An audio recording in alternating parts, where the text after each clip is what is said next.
President Obama is set for his first extended trip to sub-Saharan Africa as president. It will be a pricey journey with some surprising budget items. How about special ammo to pick off lions or elephants that might threaten the president while on safari? The Post's Carol Leonnig has been looking into the trip, joins us with some exclusive details. Good to see you. And you too, Brooke. 56 vehicles, 14 limos, a special trauma center held offshore. Do we know what this whole thing's going to cost? According to our sources and budget estimates, it looks like it could cost somewhere between $60 and $100 million. I can tell you a little bit more about why, but it's viewed inside the government as being one of the most expensive trips that Obama will take, primarily because of the nature of the places he's visiting.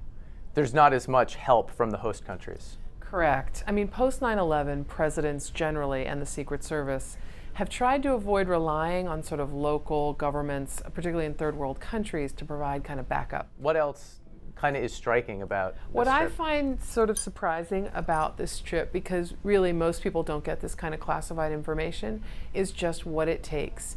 You know, a dozen what they call car planes, C-17s or C-9s, depending on what it is, to fly all of this equipment to Tanzania and Dar es Salaam and Cape Town and Johannesburg. 12 planes just with cars on them. That's a minimum number, cargo planes. That's just, and then there is one other fascinating detail to me, and that is that usually in the United States we have a certain number of fighter jets that are available at any time to scramble over the president's airspace.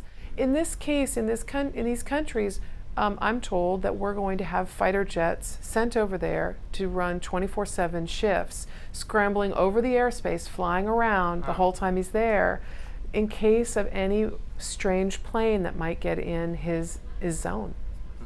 Bill Clinton did a somewhat similar trip when he was in office. It cost, what, $42 million? So why so much more? Maybe almost double, maybe more than double. An inspector general went to look at Bill Clinton's trip, very similar kind of trip to some of the same countries, same kind of swing, Africa swing is what they call it. And he found that it was cost about $42.7 million, not including what the Secret Service spent. That was primarily the Department of Defense.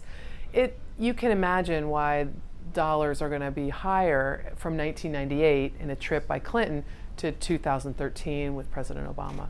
There have been some complaints, mainly on the political right, that we're spending too much on these trips. Obama needs to, trim his sails. Is there any indication through your reporting that, yeah, this is more than it needs to be cost-wise? I think in fairness, there are several presidents that have made this exact kind of trip. President Bush made this trip, President Clinton made this trip, Michelle Obama made a kind of trip like this a while back with her mother and the two daughters.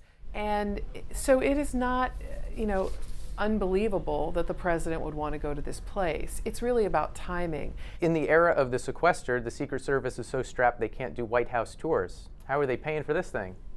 Well, my information is that, ultimately every president is going to be protected to the level the Secret Service and the Defense Department deems necessary. So it's not like it's a luxury, it's more like a minimum. Geographically, Senegal and Tanzania are relatively close with relatively porous borders to less stable countries. We have the situation in Mali, which is more internal, but I wonder if we know anything about concerns. It's certainly something where you want to make sure if you have to evacuate the president quickly because of some strange happenstance, you can. And trust me, the Secret Service is planning for every strange, bizarre happenstance that we can't even envision. Okay, interesting details, a window on something that we normally don't know much about. Thanks, Carol. Thank you, Brooke. That's all for us for now. Hope to see you again tomorrow.